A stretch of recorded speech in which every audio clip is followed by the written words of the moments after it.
Bien, hermanos, vamos a nuestras Biblias. Vamos a buscar en el Antiguo Testamento. Vamos a estar en el libro de Nehemías, capítulo 1. Vamos a estar meditando con la ayuda del Señor desde el verso 1 al verso 11. Es una porción larga de la Escritura, así que vamos a rogar que el Señor nos dé paciencia y también ese espíritu de estar atentos a la palabra del Señor esta mañana.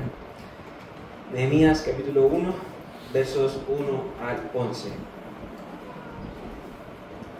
Dice así entonces la palabra del Señor. Palabras de Nehemías, hijo de Acalías.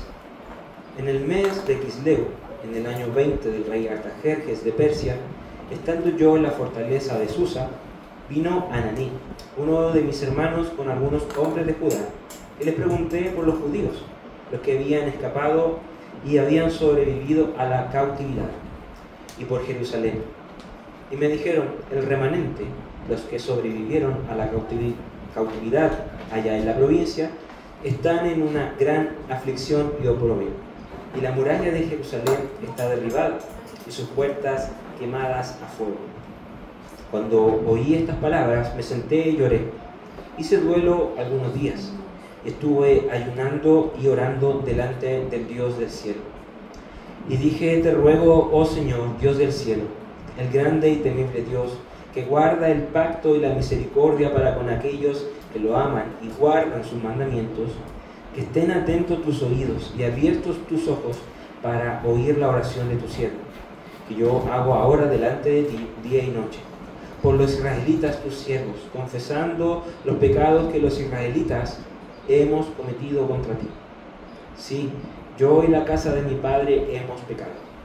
Hemos procedido perversamente contra ti, y no hemos guardado los mandamientos, ni los estatutos, ni las ordenanzas que mandaste a tu siervo Moisés. Acuérdate ahora de la palabra que ordenaste a tu siervo Moisés. Si ustedes son infieles, yo los dispersaré entre los pueblos. Pero si se vuelven a mí y guardan mis mandamientos y los cumplen, aunque sus desterrados estén en los confines de los cielos, de allí los recogeré y los traeré al lugar que he escogido para hacer morar mi nombre allí. Ellos son tus siervos y tu pueblo, los que tú redimiste con tu gran poder y con tu mano poderosa. Te ruego, oh Señor, que tu oído esté atento ahora a la oración de tu siervo y a la oración de tus siervos, que se deleitan en reverenciar tu nombre. Haz prosperar hoy a tu siervo, y concédele favor delante de este hombre. Era yo entonces copero del rey. Amén. Dios bendiga su palabra. En estas fechas es común, mis hermanos, y lo podemos notar incluso si miramos a nuestro alrededor, es común que muchos tomen vacaciones, ¿cierto? Que salgan, puedan visitar a sus familiares, seres queridos, o planifiquen viajes. Y sabemos que planificar un viaje no es tarea sencilla. Hay un itinerario que cumplir muchas veces, o cuando uno tiene niños, es mucho más complejo aún, porque hay que guardar las cosas de uno, guardar las cosas de los niños, la ropa, medicamentos, planificar ciertas cosas, ciertas paradas que hacer. No es una tarea sencilla, no es llegar y partir, ¿ya? Y más aún cuando uno es cristiano, cuando uno es hijo de Dios. Uno sabe que todas las cosas deben estar sujetas siempre a la voluntad del Señor, ¿cierto? Nos dice la Escritura y nos enseña el libro de Santiago en el capítulo 4, hablando en un contexto de hermanos que estaban ahí teniendo una discusión con hermanos más ricos, pero él dice, hermanos, ustedes dicen vamos a hacer esto, vamos a hacer esto otro, en cambio ustedes deberían decir, si el Señor quiere, haremos esto o haremos esto otro. Por lo tanto, cualquier orden de cosas, ya sea la construcción de una casa, la ampliación de una casa, postular un nuevo empleo, lo que sea, mi hermano, usted va a encontrar en el principio de la Escritura, que es encomendar lo que usted vaya, sea lo que haga, encomendarlo al Señor y pedir o rogar la voluntad del Señor en eso que usted quiere emprender o quiere realizar. Y el texto que el Señor nos trae en esta mañana, si usted se dio cuenta, es una oración de Nehemías, este siervo de Dios, quien se encomienda a las manos de Dios en esta oración para posteriormente ir en ayuda de sus hermanos que estaban viviendo en Jerusalén.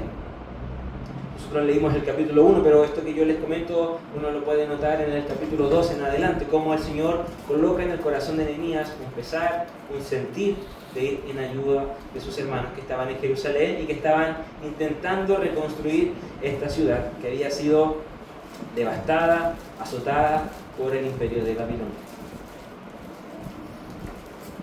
Vamos a ver entonces, mis hermanos, como primer punto, si es que quisiera anotar, vamos a ver el lamento de Nehemías por sus hermanos que estaban en Jerusalén. El lamento de Nehemías por sus hermanos que estaban en Jerusalén. Nos vamos a concentrar en los versos 1 al 4 para poder examinar esto. Hay noticias, mis hermanos, que duelen cuando uno las escucha. Más si se trata de noticias de seres queridos por nosotros, ¿cierto? Seres que nosotros tenemos afecto o cariño. Piense, hace un año atrás, en el mes de febrero, todos nosotros recibimos una dura y triste noticia de que se había iniciado un gran incendio acá en Viña del Mar, y luego fue más angustiante eso porque veíamos como hermanos de nosotros de esta misma iglesia tuvieron que ser evacuados. Y uno estaba con la angustia de no saber cómo estaban nuestros hermanos. Uno quería incluso pasar a esa noche y fuera el otro día para poder estar con ellos. Quizás muchos no pudimos conciliar el sueño, se generó una angustia y una preocupación tremenda. Y esa misma angustia fue la que Nehemías registra acá en este diario que posteriormente fue recopilado como un libro.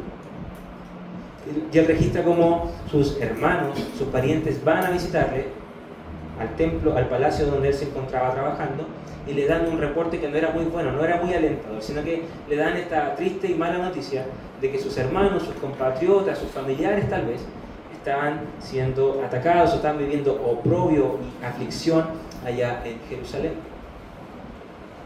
¿Cómo fue que llegó a este punto el pueblo de Israel? Usted recordará que Dios escoge a Abraham, ¿cierto?, como el padre de esta nación y le entrega una promesa bastante profunda, enorme, y le dice que él va a tener una descendencia como el número de las estrellas. Recuerde que Abraham era anciano, su esposa era estéril y Dios le entrega esta promesa a Abraham. Pero también le dice que él le va a dar un lugar donde este pueblo pueda habitar y donde este pueblo pueda establecerse, ¿cierto? Y vemos que esta promesa fue avanzando de generación en generación hasta que llegamos a Moisés. Y Dios reafirma nuevamente esa promesa a su siervo Moisés. Y le dice: yo soy el Dios de tus padres, aquel que prometió, ¿cierto?, que ustedes iban a ser un pueblo numeroso, pero también iban a tener un lugar donde poder habitar. Y eventualmente eso ocurrió, mi hermano. Usted me imagino que conocerá la historia un poco, el panorama del Antiguo Testamento. Dios le da a esta tierra, ingresa a esta tierra un grupo muy reducido de judíos, de israelitas a esta ciudad, y es ahí donde Dios hace que este pueblo pueda habitar y morar.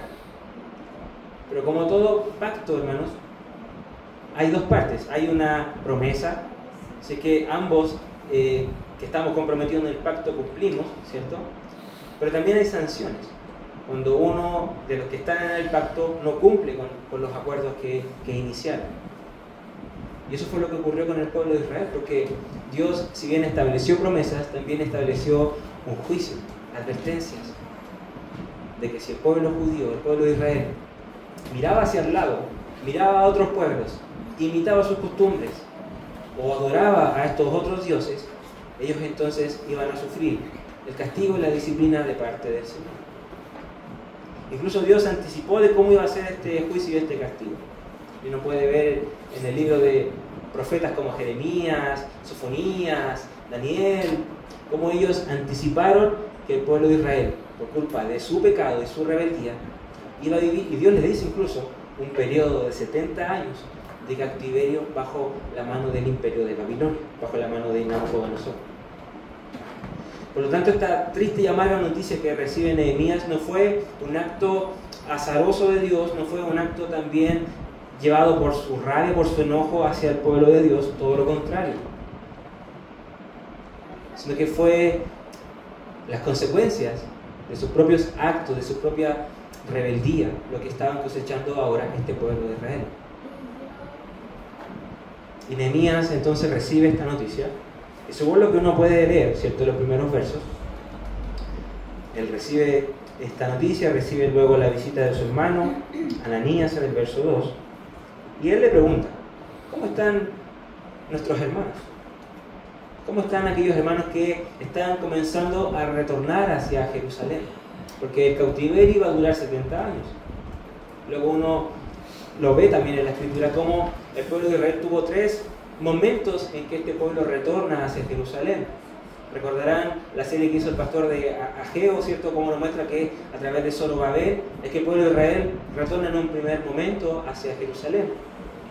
Pero también tenemos el retorno liderado por Esdras, ¿cierto? Que podríamos decir en un segundo momento el pueblo de Israel retorna, y Esdras tenía la misión de reconstruir el templo, de reconstruir esta adoración a Dios.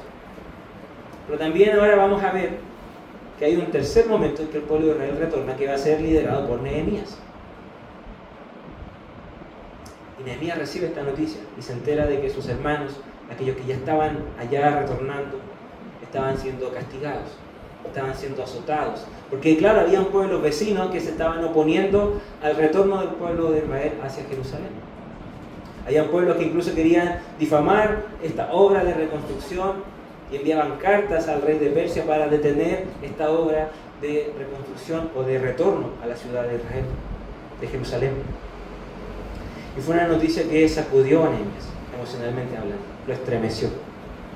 Fíjese, el texto nos dice que él se sentó a llorar cuando recibe esta noticia de que tus hermanos, Nehemías, están siendo atacados, tus hermanos son motivo de burla, hay gente que se está oponiendo a esta labor que tus hermanos quieren hacer, de reconstruir el templo. Y quizás cuántas cosas más terribles tuvo que haber escuchado Nehemías, y la reacción de Nehemías fue lamentarse, fue llorar. Y es interesante, hermano, porque Nehemías pudo haber reaccionado de 2 formas muy naturales entre los seres humanos, y es, bueno, viene esta persona, Ananías, a darme esta mala noticia, y quizás Ananías hubiese dicho, pero Ananías, ¿qué te pasa? ¿Cómo se te ocurre venir acá, a este palacio, a este templo donde yo estoy trabajando como copero del rey, y me vienes a dar estas malas noticias, Ananías? Qué desubicado que eres, Ananías. ¿No es acaso que yo estoy bien, estoy cómodo, tengo una situación estable, quizás laboralmente hablando, y tú me vienes ahora y me lanzas esta mala noticia? ¿Me quieres amargar el día, acaso, Ananías? ¿No ves que yo estoy tranquilo? Esa es una reacción natural, hermano, entre los seres humanos. O pudo haber reaccionado de otra manera. Quizás Nehemías, al escuchar el reporte de su hermano Ananías, Nehemías se hubiese dicho, oh, Ananías, qué terrible, qué triste lo que están viviendo. Pero ¿cómo ayudarte, Ananías? No sé cómo hacerlo. Dios sea contigo, que el Señor te ayude. Yo no puedo hacer nada. Que esa también es una reacción muy natural, mis hermanos, incluso dentro de los cristianos. Es decir, no puedo hacer nada por ti, mi hermano, pero bueno, que Dios te acompañe en eso, que vaya que es un problema. Pero la Escritura muestra otra forma en cómo Nehemías respondió. Y eso ya nos está desafiando a nosotros, mi hermano. Porque la reacción de Nehemías fue levantar luto, hacer duelo y además orar y ayunar por sus hermanos. Él se lamenta, se entristece, llora, ¿cierto? Cae al suelo, pero él también dice, debo hacer algo por mis hermanos. Y la manera en cómo yo puedo ayudar a mis hermanos es orando por ellos. E incluso voy a intensificar esa oración a través del ayuno. Y eso ya nos estremece, porque nos pega a nosotros en nuestra indiferencia, en nuestra apatía, en nuestra falta de acción muchas veces cuando escuchamos noticias tristes acerca de nuestros hermanos. Para el mundo judío, para ellos era habitual el tema del ayuno, era una costumbre, la oración, el ayuno, las limosnas, y era una práctica que ellos frecuentaban así. Y sabemos que hoy en día hay muchas prácticas, culturas que realizan también el ayuno con distintos fines. Pero fíjense que la Escritura siempre nos va a mostrar que el ayuno para el cristiano tiene un propósito que es un propósito espiritual. no es solamente restarme de alimento, ¿cierto? No es solamente pasar hambre o morirme de hambre por un día o por una mañana o una tarde, sino que hay propósitos que son espirituales que me van a mover a realizar un ayuno. Y Nehemías hoy ayunó, lloró por estar en duelo por sus hermanos, porque había una tristeza en su corazón, había un pesar en su vida. Y piense, eso se interpreta como que para Nehemías no había tiempo incluso para disfrutar de una mesa con banquetes, con alimentos. Nehemías no tenía momento para poder cocinar o degustar de esas ricas comidas que quizás tenía el imperio de Babilonia, no. El hecho de que Nehemías esté ayunando nos muestra de que su tiempo, su concentración, sus fuerzas estaban dedicadas a orar por sus hermanos. Y cuando usted se aparta para ayunar, le está diciendo eso al Señor. Señor, yo me voy a restar de este tiempo de preparar alimentos, de cocinar, incluso de almorzar, porque quiero destinar ese tiempo que ocupo para los alimentos, lo quiero destinar para ti, Señor, para orar, para buscar tu rostro, buscar tu voluntad, o para interceder por mis hermanos, como fue en el caso de Nehemías. Y no es raro ver conectado el ayuno con la oración. Uno ve casos de la Escritura, el pastor de hecho hablaba el domingo pasado acerca del ayuno, Pablo, Jesús, Nehemías, Esdras, cómo ellos ayunaban al Señor y también oraban, iban de la mano. La Escritura no muestra ese divorcio entre la oración y el ayuno. Puede decir que a veces en el momento nosotros estemos orando sin necesariamente ayunar, ¿cierto? Pero uno no ve en la Escritura que uno ayune sin orar. Uno no ve eso en la Escritura. Y el propósito de Nehemías fue entonces ayunar para apartarse, para orar por su pueblo. Y lo que hace es intensificar ese clamor, intensificar ese ruego por sus hermanos. Esto nos muestra, hermano, que Nehemías sintió tristeza, sintió compasión, pero no solo quedó ahí, sino que tomó la determinación y fue movido por el Señor de ayudar a sus hermanos con lo que él tenía a la mano, que era con la oración y con el ayuno. No reaccionó de una manera indiferente. La Escritura nos muestra, hermano, de que no basta decir: Señor, yo soy cristiano porque te amo. Señor, yo estoy seguro que soy cristiano porque yo te amo, Señor. Pero la Escritura dice: está bien, tú amas a Dios, pero si realmente amas a Dios, eso se va a evidenciar también, querido hermano, en cuanto tú ames a tus hermanos. En cuanto tú ames a tu hermano o tu hermana que tú tienes a tu lado. De esa manera es que también va a haber una evidencia o un fruto de que tú realmente amas al Señor. Piense, mi hermano. Piense durante esta última semana. Durante este último mes quizás, o durante este último año. Piense de cuántas noticias tristes, duras, dolorosas, usted se ha enterado que están viviendo sus hermanos. Quizás incluso salgamos de acá, de cuántas noticias difíciles usted se ha enterado que están viviendo hermanos en otras regiones, en otros países, en otras culturas o iglesias vecinas. Y ahora la pregunta que nos hace el Señor es: ¿de cuántas de estas noticias tristes, dolorosas, difíciles, ¿no es cierto?, nosotros hemos dicho en nuestro corazón: voy a orar por ese hermano, voy a orar por mi hermana, es más, voy a visitar a mi hermano, voy a llamar a mi hermana y voy a hacerle notar con mis actos de que yo también estoy con ella, de que su dolor es mi dolor, de que su luto es mi luto, de que su tristeza también es compartida por mí? Y la pregunta que uno podría hacer es: ¿cuánto de eso tú sigues haciendo al día de hoy? Porque a veces levantamos oraciones por nuestros hermanos, pero son de corto aliento, de corto alcance. Oramos un par de días y luego se nos olvida que el hermano estaba en aflicción o estaba en sufrimiento. Y el caso de Nehemías nos recuerda que él hizo largas oraciones durante varios días y ayunó por varios días por sus hermanos. Hermano, hay, por así decirlo, una directa relación entre mi comunión con Dios y mi comunión con mis hermanos. Fíjense, es así como ocurre esto.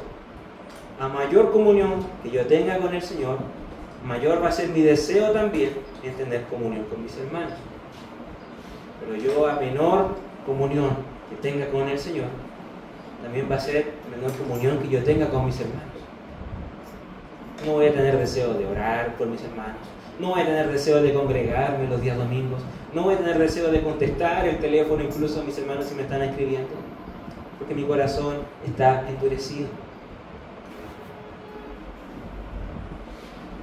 Piensa en el caso de Cristo. Él tenía una comunión a lo sumo, extrema, profunda con el Padre. Y fíjese en sus oraciones, en las oraciones de Jesús. Siempre estaban los hermanos, sus discípulos, presentes en sus oraciones.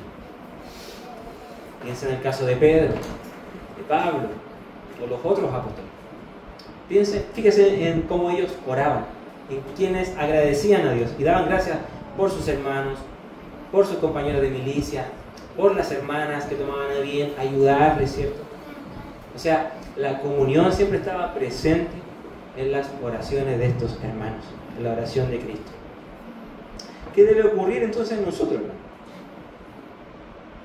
Quizás podríamos partir por afinar o por ajustar nuestro entendimiento de lo que es la oración.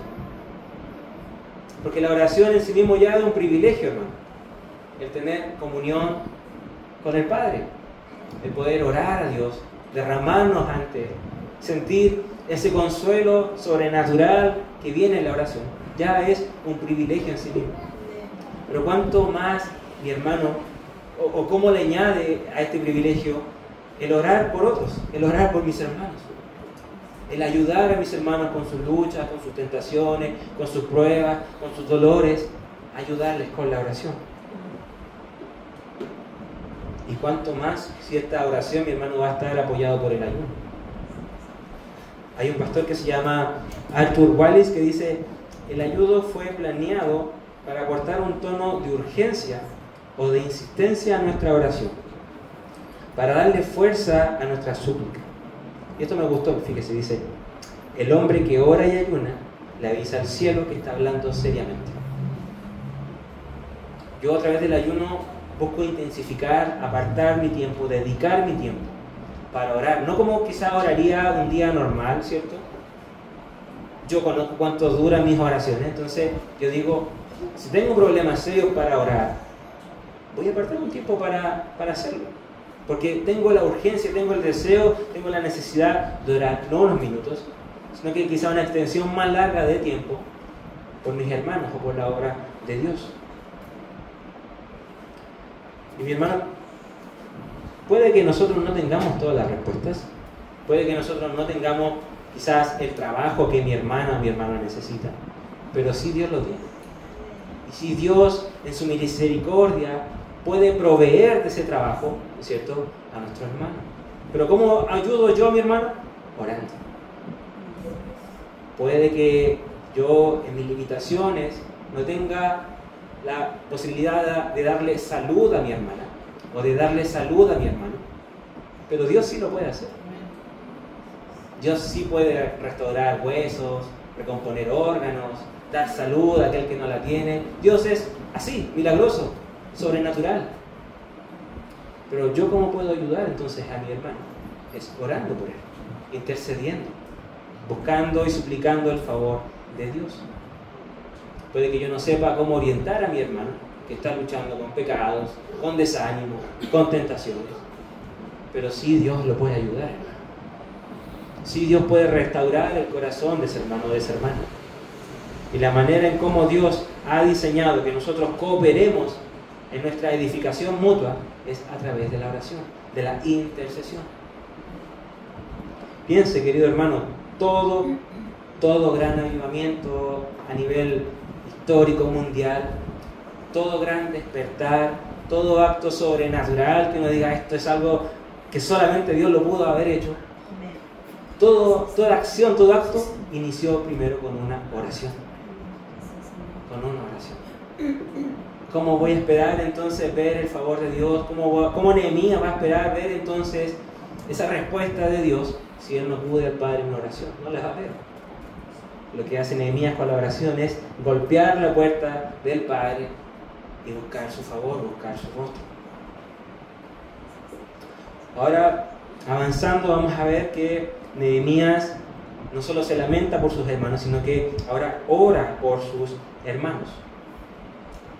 Esta porción es de los versos 5 al verso 10. Vemos que él da una oración, no una oración sencilla ni rápida, ¿no es cierto?, sino que vemos que el Espíritu Santo guía la oración de Nehemías. De ahí, incluso uno podría ver acá, Nehemías ora por confesión de pecado, ¿cierto?, pero también él intercede por sus hermanos. Nehemías, después de recibir esta noticia triste y amarga, entonces lo que hace es orar al Padre. Y fíjense en los elementos de la oración de Nehemías. Lo primero que hace es alabar a Dios. Que reconoce que está ante el Dios que es grande y temible. Reconoce que está ante el Dios que es fiel a sus pactos, fiel a sus promesas, que es compasivo y misericordioso con aquellos que guardan sus mandamientos. Y aquí uno podría incluso tomar nota de el modelo de oración que Dios le da a Nehemías. Él inicia la oración adorando a Dios. Él llega ante el trono del Padre e inicia adorando y destacando su grandeza, que es temible, que es fuerte, que es misericordioso y que tiene gracia con aquellos que se arrepienten. ¿De qué cosas se arrepiente Nehemías? Bueno, la historia del pueblo de Israel más o menos ya la hemos escuchado, ¿cierto? Lo que hace Nehemías es confesar de que ellos como pueblo actuaron, y fíjese que él lo dice incluso, actuaron de manera perversa contra Dios. Desecharon los mandamientos de Dios. No tomaron en consideración las advertencias que Dios le había dado a través de la ley, ¿cierto? Rechazaron a los profetas de Dios, quienes regularmente iban y buscaban el arrepentimiento del pueblo. Nehemías dice, nosotros rechazamos todo eso, Dios, que usted nos dio. Y no una vez, sino que era sistemático el pecado del pueblo de Israel, era día tras día, ellos rechazaban toda advertencia de parte del Señor. Y Nehemías ora de manera sincera y dice, Señor, no tengo nada que ocultar, tú lo conoces todo, te confieso que nosotros hemos actuado de manera perversa contra ti. Hay un escritor que quizás algunos lo ubican, se llama John Bunyan, quien escribió El progreso del peregrino. Tiene otro libro, que es muy cortito, que se llama Cómo orar en el Espíritu. Y fíjese, él dice, ¿por qué es esencial que nuestras oraciones, hermanos, sean sinceras ante Dios? ¿Por qué es esencial? Y dice, porque la sinceridad te lleva a abrir tu corazón a Dios con toda sencillez y hablarle de tu situación claramente, sin evasivas. La sinceridad de la oración estimula al corazón a condenar el pecado sin rodeos, hermanos, sin ocultar los hechos, sin ocultar las intenciones de tu corazón o los sentimientos de tu corazón. Y eso me ha hecho pensar mucho, hermano, en cómo son nuestras oraciones de confesión. A veces son un poco mecánicas, rutinarias. A veces oramos pensando incluso en otras cosas, en lo que dejé quizás en la cocina, y estoy pensando en lo que debo hacer después, en lo que dejé de hacer incluso, cuando mi oración debiese ser a tal profundidad, mi hermano, que todo lo demás se apague, se silencie, porque ahora yo voy a estar teniendo comunicación con mi Padre.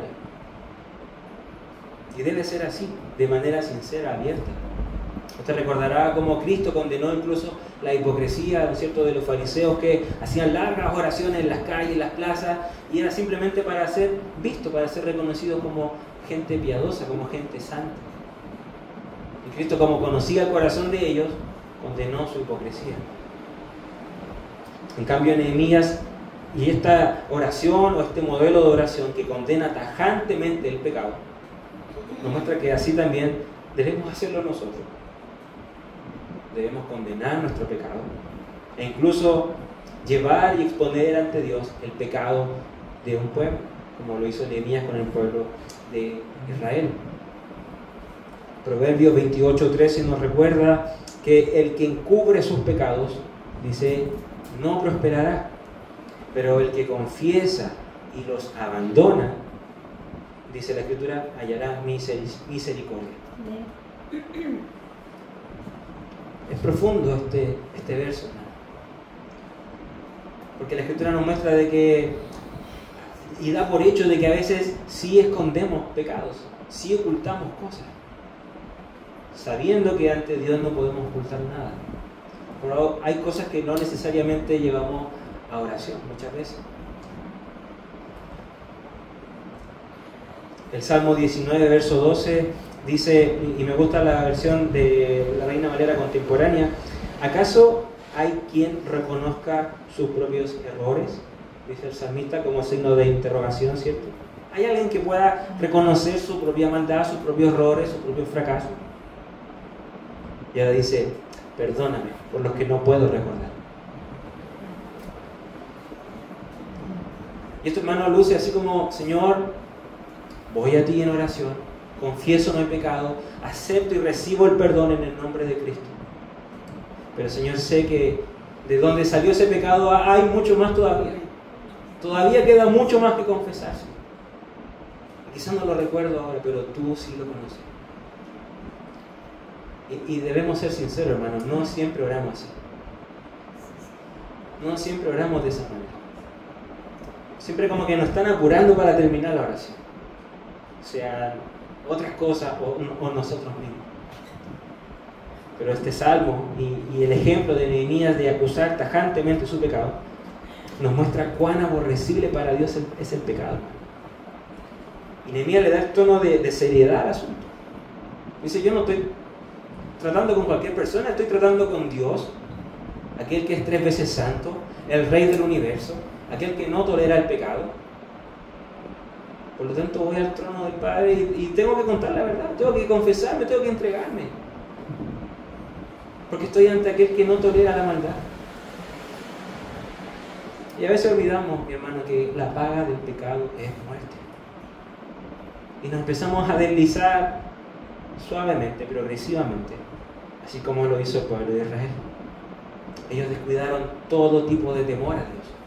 Después incluso hasta los actos de sacrificio que presentaban a Dios eran actos de inmundicia.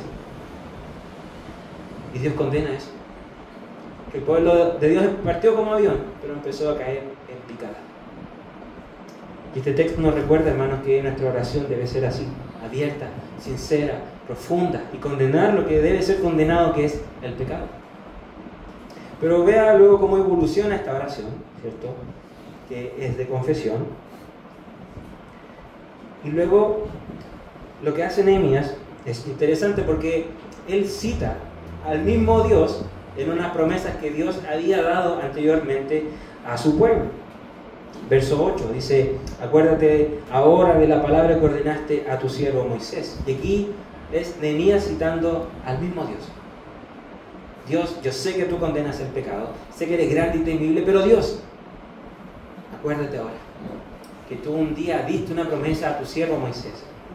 Y esta promesa es que si se vuelven a mí, en el verso 9, y guardan mis mandamientos y los cumplen, fíjese, aunque estén desterrados en los confines de los cielos, de allá, dice el Señor, yo los voy a recoger y los traeré al lugar que he escogido para hacer morar mi nombre allí.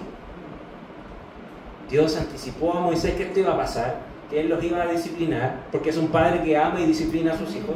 Pero dice Dios a Moisés, pero ahora Moisés, si ustedes se arrepienten de su maldad, buscan mi rostro y buscan vivir detrás y en pos de mis mandamientos, yo voy a tener misericordia de ustedes. Y donde sea que estén, yo los voy a traer de vuelta para que puedan volver a habitar en la tierra que yo les di.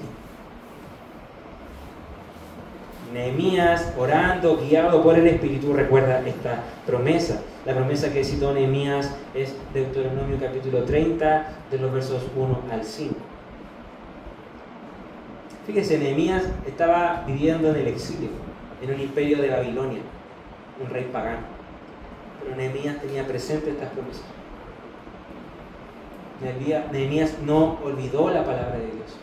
Todo lo ostentoso, todo lo glamuroso, todo lo lujoso que podía tener ese palacio o ese imperio no cambió a Nehemías, no transformó el corazón de Nehemías, sino que él seguía conectado con su pueblo, seguía añorando estar con su pueblo y seguía en comunión con su Dios, con el Dios creador de todas las cosas.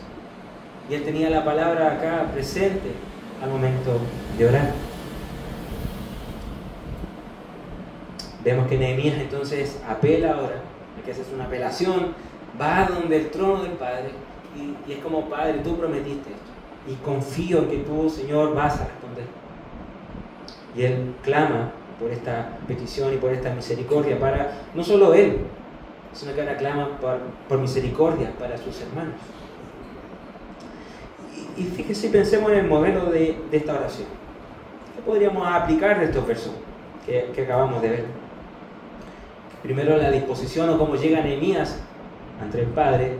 No es como un niño caprichoso exigiéndole cosas a su padre, sino que Nehemías conoce cuál es su posición en la historia y sabe que él pecó, sabe que ofendió a Dios.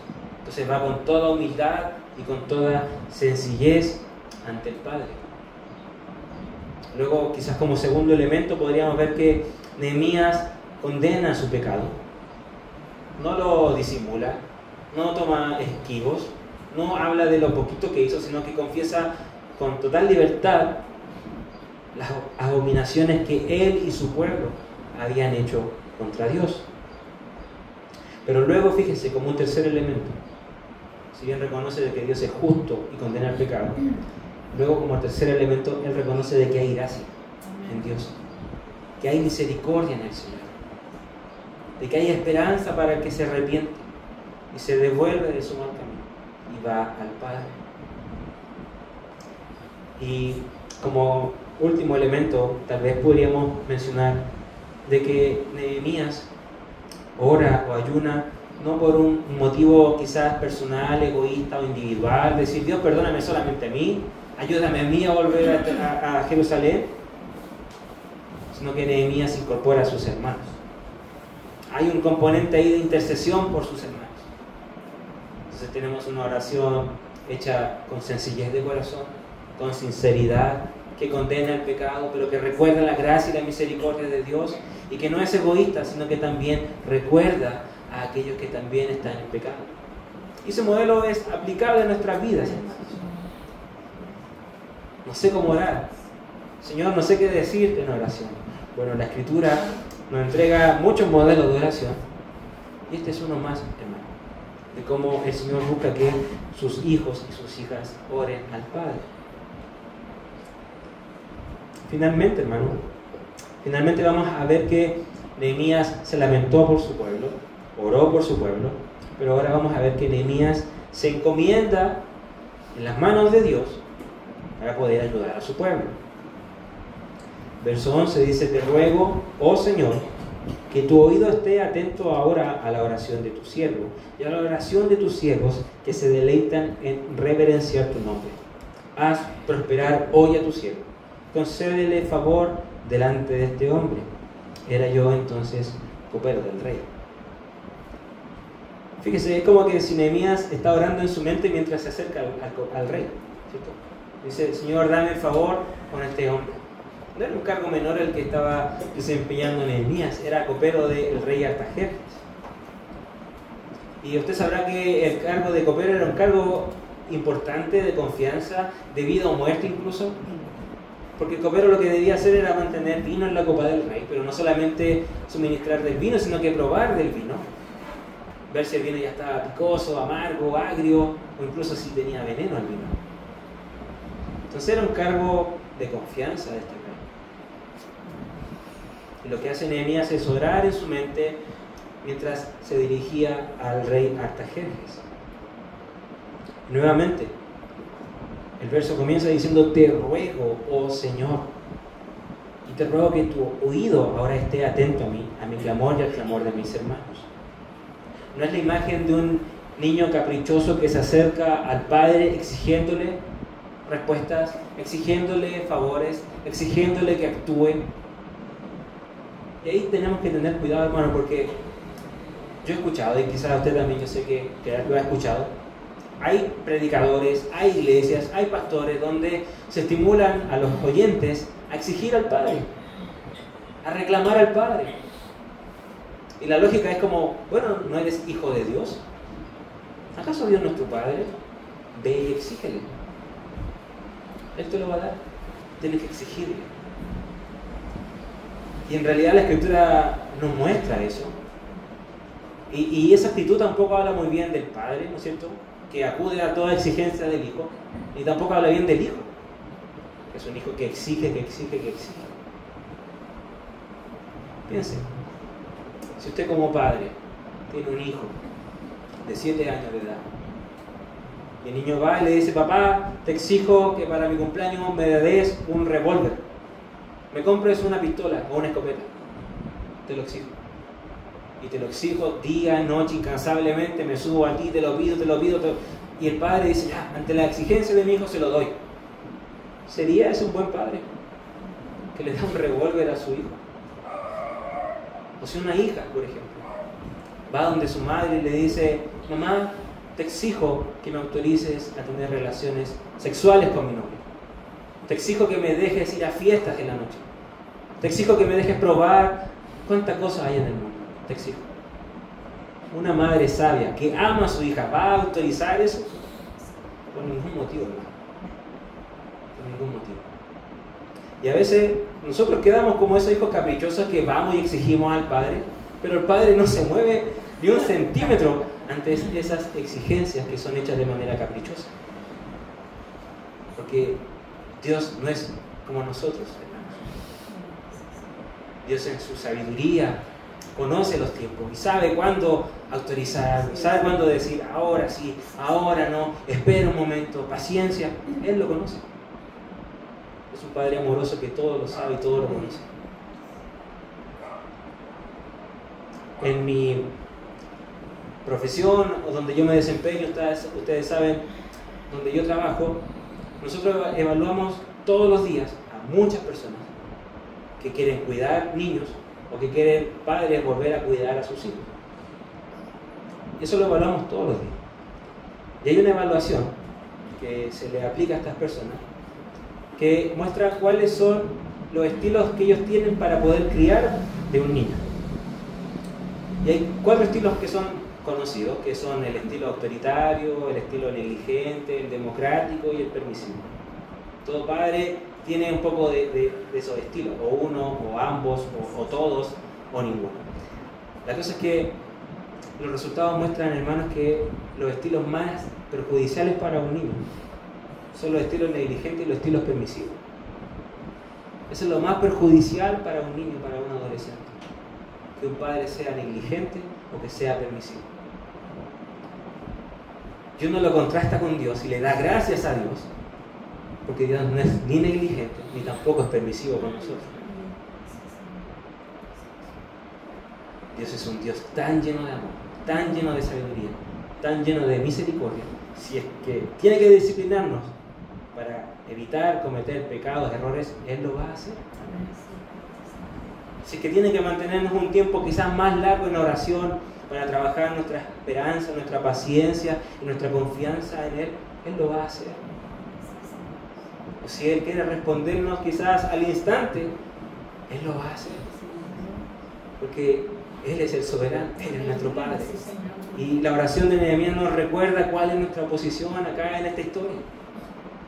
Que nosotros somos solamente sus hijos. De que cuando vamos a golpear la puerta del Padre en oración, es buscando su favor. Incluso el ayuno, hermano. El ayuno no es una suerte de huelga de hambre donde yo le digo a Dios, yo no voy a comer, Señor, hasta que usted me responda. Puede incluso morirte de hambre porque puede que Dios no responda, es por eso que tú estás pidiendo. Ese no es el propósito del ayuno ni de la oración, hermano. Jamás la oración fue diseñada por Dios para pedir y recibir, sino que es para tener comunión, deleite con el Padre a través de la oración. Y fíjese, la oración tiene muchos elementos más que peticiones. La oración es para confesar pecados, es para interceder, es para alabar a Dios y reconocer sus atributos. Y a veces limitamos tanto la oración a solo pedir. Y aquí nuevamente Nehemías nos enseña que eso no es lo que busca Dios de nuestras oraciones. ¿Cómo aplicamos esto, hermanos, ahora a nosotros?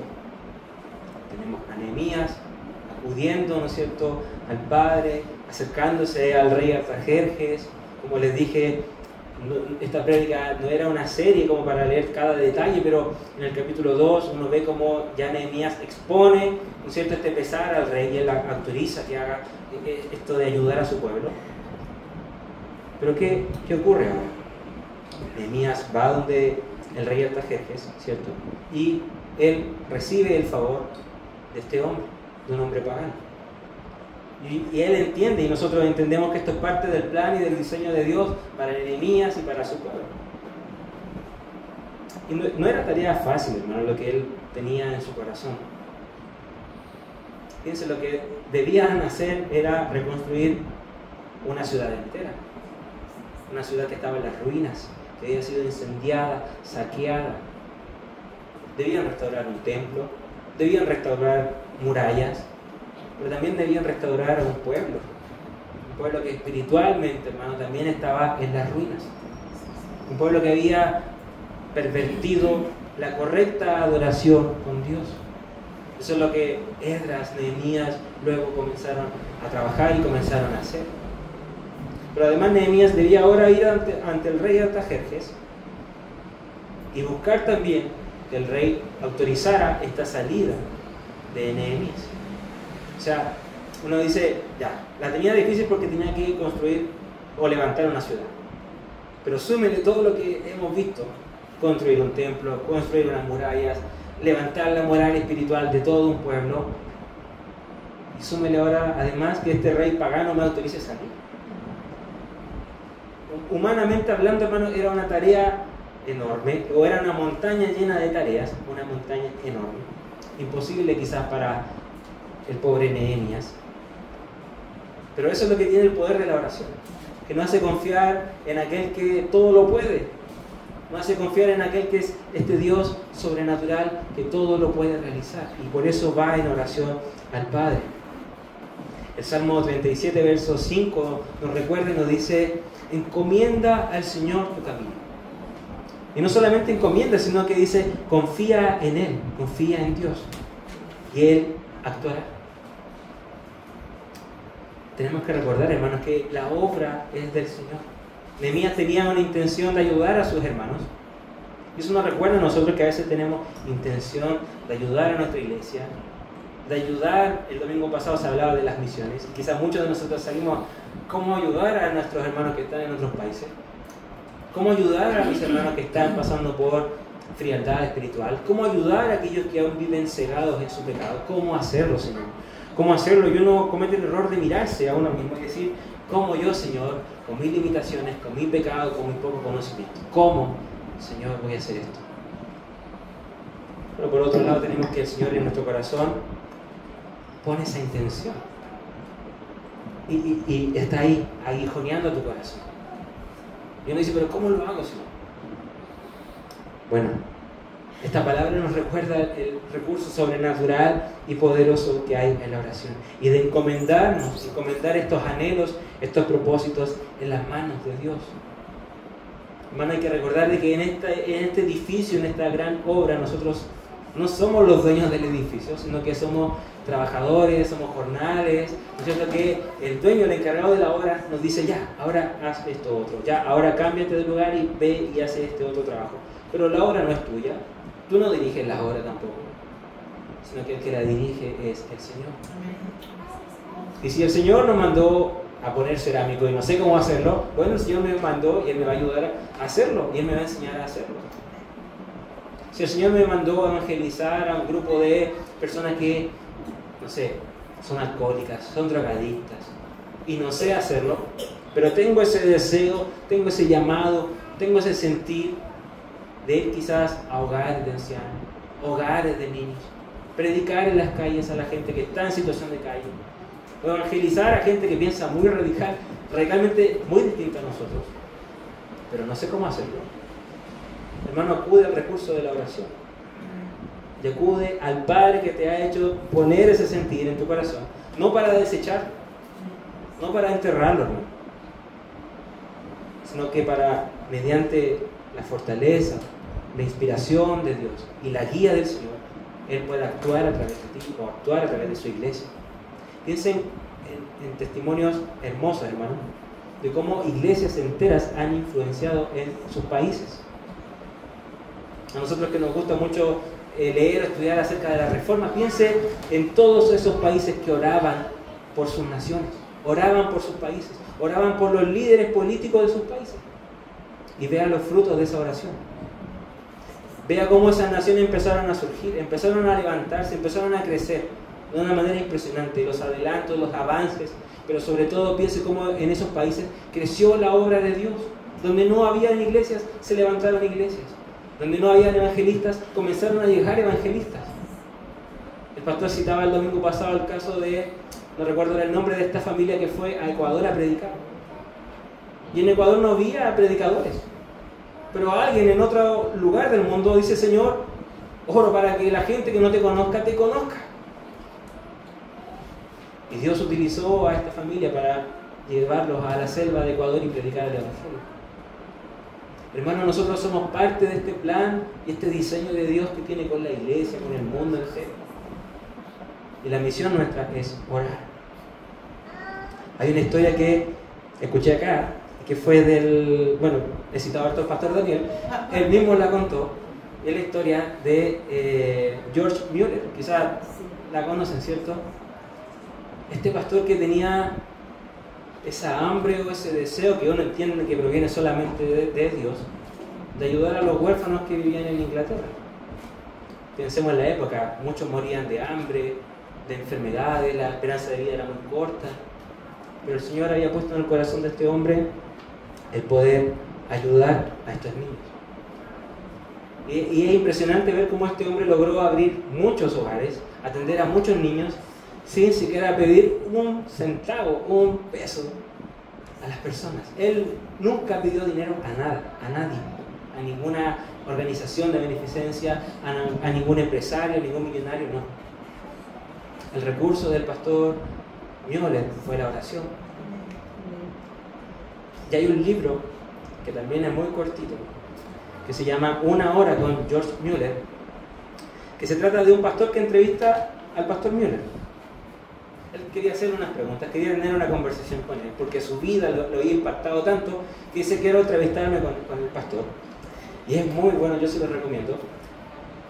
Y fíjese en una pregunta que le hace este hombre. Le dice: señor Mueller, ¿ha encontrado al Señor siempre fiel a sus promesas? El pastor Mueller le dice: siempre. Nunca me ha fallado. Durante casi 70 años, cada necesidad en conexión con esta obra ha sido llenada. Los huérfanos desde el principio hasta ahora suman 9.500, pero nunca le ha faltado ninguna comida. Cientos de veces hemos iniciado el día sin un centavo, pero nuestro Padre Celestial ha enviado el sustento en el preciso momento, cuando se necesitaba. Nunca sucedió que nos faltara una comida saludable. Durante todos estos años he recibido el poder de confiar solo en el Dios viviente. Fíjese, no tenemos comisiones, ni recolectores, ni votantes, ni inversionistas. Todo ha llegado en respuesta a la oración de fe. Dios tiene muchas maneras de conmover el corazón de los hombres de todo el mundo para que nos ayuden. Mientras yo oro al Señor, el Señor inquieta a otro, en otro continente incluso, para que me envíe la ayuda que nosotros necesitamos. Luego le dice este hombre: pastor, ¿usted pasa mucho tiempo de rodillas? Y el pastor Mueller dice: varias horas todos los días, pero vivo en un espíritu de oración. Oro al caminar, oro al acostarme o cuando me levanto. Y las respuestas siempre siguen llegando. Mis oraciones han sido contestadas decenas de miles de veces. En cuanto estoy persuadido que algo es correcto, sigo orando hasta que la respuesta llegue. Tremendo, hermano. Tremendo, porque sabemos que los testimonios son para aumento de fe, ¿no es cierto? Como se dice en muchas iglesias. ¿Y cómo el testimonio de la Escritura completa?